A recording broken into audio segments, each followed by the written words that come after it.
ever notice that God does some of God's best work when you're going through something? I want to argue that God does God's best work in chaos. In the beginning, the writer says, in the beginning,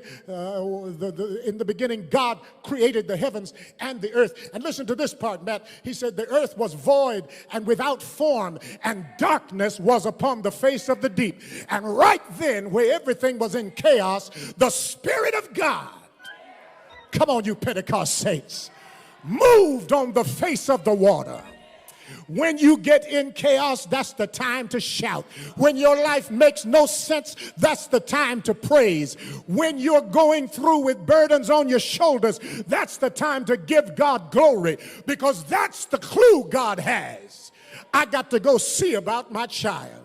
Our churches have got to be places, y'all, where the voiceless find sound, where wounded find witness, where silence gives way to singing. I want you to know that we've got to intentionally make room for folk who've been silenced by life. The church has to nurture testimony. The church has to encourage spoken word and intergenerational storytelling. The church has got to encourage folk to lift up hands and open up their mouths and give God glory, because God is the only one word. You can thank your friend, but you got to give God praise.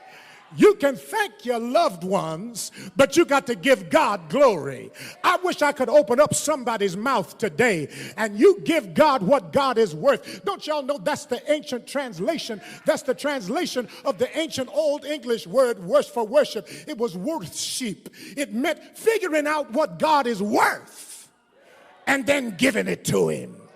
What is God worth to you? Is God worth your life? Is God worth your survival? Did you make it because God came by? Did you live because God loved you through your own self-hatred? Did you succeed because God wrapped up your enemies and made them your footstool? Then you can only give God praise. You open your mouth, and when God opens your mouth, when God opens our mouths, then we will praise God, because we'll remember how good God has been.